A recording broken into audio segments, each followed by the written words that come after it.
నమస్తే, welcome to Leo. నేను మీ జగన్.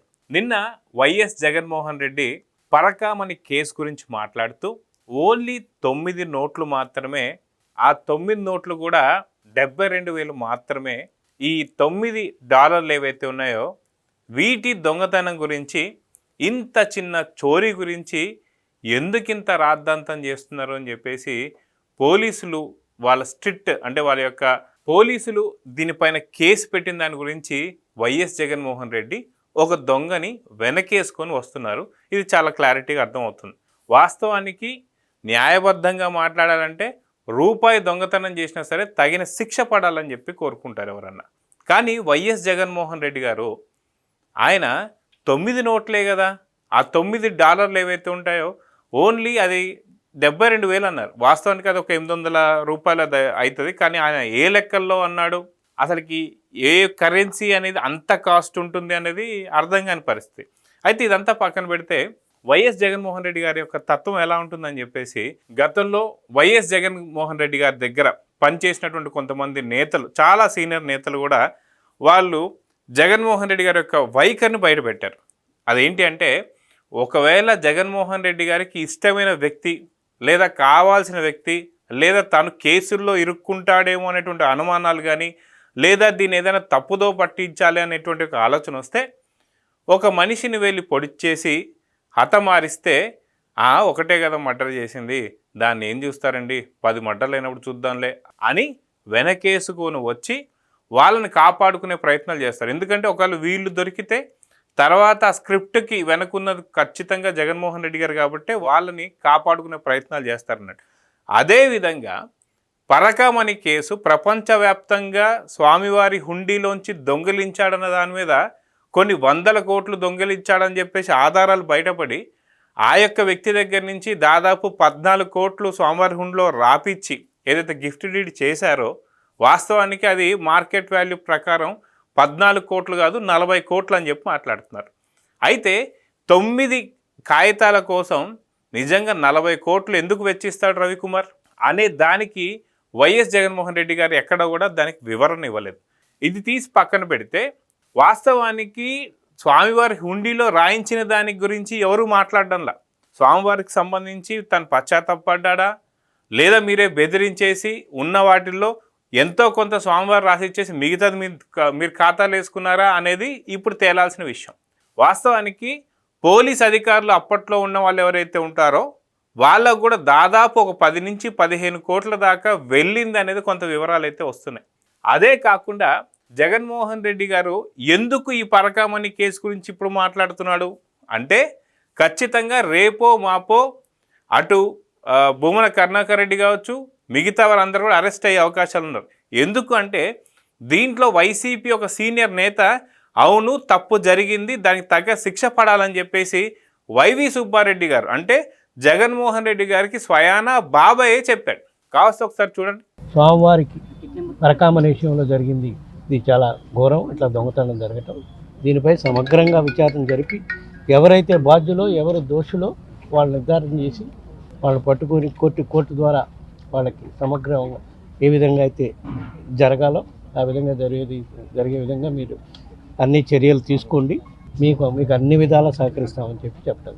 విన్నారుగా, వైవి సుబ్బారెడ్డి గారే అవును ఇక్కడ తప్పు జరిగింది, దొంగతనం చేసిన వాళ్ళు ఎవరైతే ఉంటారో వాళ్ళకి ఖచ్చితంగా శిక్ష పడాలని చెప్పి వైవి సుబ్బారెడ్డి గారు అంటుంటే, అదిగాక టీటీడీ చైర్మన్ కూడా ఆయన, అలాంటి టీటీడీ చైర్మన్ గారే చెప్తున్నప్పుడు నిజంగా అక్కడ పరకామణి జరిగిందో లేదో వాళ్ళకి తెలిసినప్పుడు జగన్మోహన్ రెడ్డి గారు ఎందుకు ఇన్వాల్వ్ అవుతున్నారు?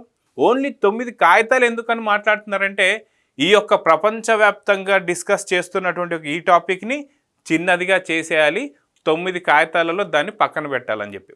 కానీ దీన్ని మళ్ళీ ఏరికోరి భూమన కరుణాకర్ రెడ్డి గారు పోయినసారి ఏదైతే సిబిఐకి సంబంధించినటువంటి ఒక వాళ్ళకు వచ్చినటువంటి విచారణ ఏదైతే ఉందో ఆ విచారణ సంబంధించి ఏమన్నాడు, నైలీ నదిలో ముసళ్ళు ఎన్ని ఉన్నాయి, నిన్న తిరుపతిలో వాన పడ్డప్పుడు ఎన్ని చినుకులు పడ్డాయి, 1500 సంవత్సరాల కాలం ఉన్నటువంటి ఒక వారి అమ్మగారి పేరేంటి, వీటికి సమాధానం ఎలా ఉంటుందో అదేవిధంగా నాకు కూడా తెలియని ప్రశ్నలు వేశారు, నేను చెప్పలేదన్నట్టు మాట్లాడాడు. కానీ వాస్తవానికి చూస్తే ఇక్కడ జగన్మోహన్ రెడ్డి గారు దీంట్లో ఇన్వాల్వ్ అయిన తర్వాత భూమన కరుణాకర్ రెడ్డి గారు నిజంగానే ఇరికిచ్చే ప్రయత్నం ఏమైనా చేశాడా జగన్మోహన్ రెడ్డి గారు అని చెప్పేసి భయం వేసి మళ్ళీ ఈరోజు ఇంకో ప్రెస్ మీట్ పెట్టాడు భూమన కరుణాకర్ రెడ్డి. అదేంటి 9 కాగితాలే అని మాట్లాడుతున్నాడు. సరే ఆ 9 కాగితాలకు సంబంధించిన విలువ 850 లేదా 900 చెప్తే పోయేదానికి, అంటే ఒక డాలర్ కాస్ట్ వచ్చి 80 రూపాయలు లేదా 90 రూపాయలు ఉన్నప్పుడు దానికి సంబంధించి అంతే ఉంటుంది, ఒక 840 రూపాయలు ఏముంటుంది. కానీ ఆయన 72,000 అని ఎందుకు అన్నాడు అంటే ఒకే ఒక రోజు 72,000 దొంగలిస్తే ఏంటి పరిస్థితి?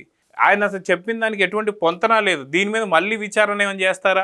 గతంలో కూడా మనం చూసాం, ఏదైతే ఈ పరకామణి కేసులోనే ఏదైతే సిఏ సతీష్ కుమార్ తన వాంగ్మూలాన్ని జడ్జి గారికి వినిపించే రోజు, అంటే శుక్రవారం రోజు, ఫస్ట్ మంగళవారం అంటే నవంబర్ 6వ తారీఖు తనకు సంబంధించినట్టు వాంగ్మూలం ఇచ్చాడు. మళ్ళీ ఇప్పుడు జడ్జి గారి ముందు వాంగ్మూలం ఇచ్చే టైంకి రాత్రికి రాత్రి ఆయన్ని అనుమానాస్పదంగా ఆయన చంపేశారు. ఆయన చంపడమే కాకుండా మళ్ళీ కరెక్ట్ అరగంట గంట తిరక్క ముందే మళ్ళీ భూమన కరుణాకర్ రెడ్డి ఇది ఆత్మహత్య అని చెప్పేసి అని మాట్లాడాడు. మళ్ళీ ఈరోజు మాట్లాడుతున్నాడు పోలీసులు వేధింపుల వల్లనే చనిపోయాడని చెప్పి మాట్లాడుతున్నాడు. అంటే ప్రభుత్వం అంటున్నాడా? దీనిపైన ఇంకొక అడుగు ముందుకేసేసి సిఏ సతీష్ కుమార్ని చంద్రబాబు నాయుడు గారే చంపారన్నట్టు మాట్లాడాడు. అదేవిధంగా చూసుకుంటే మనకి చాలామంది వైసీపీ నేతలు దీని మీద రెచ్చగొట్టి మాట్లాడుతున్నారు. అయితే వీళ్ళందరినీ పక్కన పెట్టి జగన్మోహన్ రెడ్డి గారు దీన్ని మళ్ళీ పరకామణి ఇష్యూ తీసుకొచ్చి ఎందుకింత ఓవర్ యాక్షన్ చేస్తున్నారని చెప్పేసి దాన్ని చిన్నదిగా చేయాలనే ప్రయత్నం చేస్తుంటే అది మళ్ళీ తిరిగి ప్రతిదీ ఈ మధ్య చూస్తున్న వైసీపీ నేతలు ఏది చేసినా సరే బూమరాంగ్ అవుతుంది. మళ్ళీ అది బూమరాంగ్ అవుతుంది అనేటువంటి ఒక అనుమానం వచ్చి భూమన కరుణాకర్ రెడ్డి ఇప్పుడు మీటింగ్ పెట్టాడు. అంటే ఎందుకింత ఆందోళన? వాస్తవానికి మీరు ఎటువంటి తప్పు చేయనప్పుడు మీరు చాలా సైలెంట్గా ఉంటే, నిజంగా తప్పు చేయనప్పుడు భయపడాల్సిన అవసరం లేదు. కానీ భయపడి ముందే మీరు ఉన్నటువంటి ఒక ఆధారాలను కూడా బయటపడుతున్నారు. నిజంగా ఫోన్ కాల్ అనేది మాట్లాడారా లేదా అనే దానిపైన భూమన కరుణాకర్ రెడ్డి గారు చాలా స్పష్టంగా చెప్పారు. అవును, ఫోన్ కాల్స్ మాట్లాడితే దాని మీద కేసు నమోదు చేస్తారా, అరెస్టులు చేస్తారని మాట్లాడుతున్నారు. వాస్తవానికి కాల్ లాగ్స్ కూడా అన్నీ కూడా ఇప్పుడు ట్రేస్ కూడా చేయబోతున్నారు. అయితే నిన్న వైఎస్ జగన్మోహన్ రెడ్డి మాట్లాడిన మాటలకి ఇప్పుడు భూమన కరుణాకర్ రెడ్డి మాట్లాడి చూస్తే ఖచ్చితంగా ఇక్కడ ఏదో జరగబోతుంది. పరకామణిలో నిజంగా సిబిఐ చాలా లోతు దర్యాప్తులు చేశాయి. అదేవిధంగా ఫోరెన్సిక్ సంబంధించి కొన్ని ఫోన్లు కూడా డేటా రికవరీ చేసింది. సో రేపో మాపో వాస్తవం మనందరికీ కూడా తెలిసిందే, వైఎస్ జగన్మోహన్ రెడ్డి గారు ప్రెస్ మీట్ పెట్టారు అంటే ఖచ్చితంగా ఆ వారంలో ఎవరో ఒకరు అరెస్ట్ అవుతారనే సంగతి. సో ఇప్పుడు నిజంగా పోలీస్ శాఖలో కూడా ఇక్కడ ఏదైతే కొంత ఇన్ఫర్మేషన్ ఇచ్చేటువంటి టీమ్స్ ఉన్నాయి కాబట్టి భూమన కరుణాకర్ రెడ్డిని అరెస్ట్ చేయబోతున్నారా అనేటువంటి ఒక సంకేతాలు అందడంతో జగన్మోహన్ రెడ్డి గారు నిన్న ప్రెస్ మీట్ పెట్టారు. ఈరోజు మళ్ళీ భూమన కరుణాకర్ రెడ్డి గారు ప్రెస్ మీట్ పెట్టారు. మొన్న మధ్య మనం చూసుకుంటే వైవి సుబ్బారెడ్డి గారు అవును పరకామణిలో చోరీ జరిగింది, నిందితులకి శిక్ష వేయాల్సిందని చెప్పేసి వైవి సుబ్బారెడ్డి కోరుతున్నారు. ఇప్పుడు భూమన కరుణాకర్ రెడ్డి గుమ్మడికాయలు దొంగెవరంటే భుజాలు తడుపుకుంటున్నాడు. సో ఇవన్నీ చూస్తే ఖచ్చితంగా జగన్మోహన్ రెడ్డి గారు ఒక ఇంపార్టెంట్ లీక్ అయితే ఇచ్చారు. ఖచ్చితంగా పరకామణికి సిఐ సతీష్ కుమార్కి సంబంధించినటువంటి ఒక హత్యలో కూడా చాలా వరకు ఇప్పుడు వెలుగులోకి వచ్చే సంగతి తెలుస్తుంది. రేపో మాపో దీనిపైన పూర్తి దర్యాప్తు చర్య జరగబోతున్నాయి. విచారణకి నిజంగా మరొకసారి భూమన కరుణాకర్ రెడ్డితో పాటు వైవి సుబ్బారెడ్డిని కూడా పిలుస్తారా అని చెప్పేసి అయితే అనుమానాలు వస్తున్నాయి. మొత్తానికి పరకామణి కేసుని వైఎస్ జగన్మోహన్ రెడ్డి చిలికి గాని వల్ల చేశాడు. గతంలో కూడా మనం చూసుకుంటే పిన్నెల్లి రామకృష్ణారెడ్డి మార్చల పాల్వాయి గేట్ దగ్గర ఉన్నటువంటి ఒక పోలింగ్ బూత్కి వెళ్ళి ఈవీఎం బాక్స్ బద్దలు కొట్టేసి బయటకు వచ్చిన తర్వాత లేదు నేను బద్దలు కొట్టలేదు నాకేం తెలియదు అని చెప్పేసి మాట్లాడితే వైఎస్ జగన్మోహన్ రెడ్డి గారు వచ్చేసి ఏమన్నారండి, లేదు ఆయన కోపం వచ్చింది బద్దలు కొట్టాడు తప్పేంటి అని చెప్పేసి అన్నాడు. ఇప్పుడు కూడా సేమ్ అదేవిధంగా చోరీ జరగలేదని చెప్పి భూమన కరుణాకర్ రెడ్డి మాట్లాడుతున్నాడు. అదేవిధంగా వైవి సుబ్బారెడ్డి వచ్చి లేదు అక్కడ చోరీ జరిగిన దానికి ఖచ్చితంగా శిక్ష అనుభవించాల్సిందే, దొంగలు ఎవరో పట్టుకోండి అని చెప్పి వైవి సుబ్బారెడ్డి అంటున్నాడు. ఇక్కడ జగన్మోహన్ రెడ్డి వచ్చి లేదు ఓన్లీ 9 నోట్లు మాత్రమే, దాని విలువ 72,000 మాత్రమే అని చెప్పి మాట్లాడుతున్నాడు. అది చాలా చిన్న చోరీ అంటున్నాడు. సో ఇలాంటి చిన్న చోరీలు ఎన్ని జరిగాయని చెప్పి ఇలాగ జగన్మోహన్ రెడ్డి మాట్లాడేసరికి భూమన కరుణాకర్ రెడ్డి గారి వెన్నులో వణుకైతే మొదలైంది. ఖచ్చితంగా నన్ను ఇరికిచ్చే ప్రయత్నాలు చేస్తున్నారేమో అని చెప్పి అనుమానాలు అయితే స్టార్ట్ అయ్యాయి. అదేవిధంగా చూసుకుంటే ఖచ్చితంగా ఈ కేసు ఎక్కువ కాలం పట్టేటువంటి ఒక అవకాశం లేదు. ఏదైతే టీటీడీకి సంబంధించినటువంటి కొంతమంది ఎంప్లాయీస్ని కూడా ఇప్పటికే అరెస్ట్ చేశారు. ఇంకా కీలకమైనటువంటి ఒక వివరాలు కూడా బయటికి వచ్చాయి. సో ఖచ్చితంగా రేపో మాపో ఈ యొక్క కేసు ఒక కొలిక్కు రాబోతుంది. సో చూద్దాం జరగబోతుందో. నమస్తే.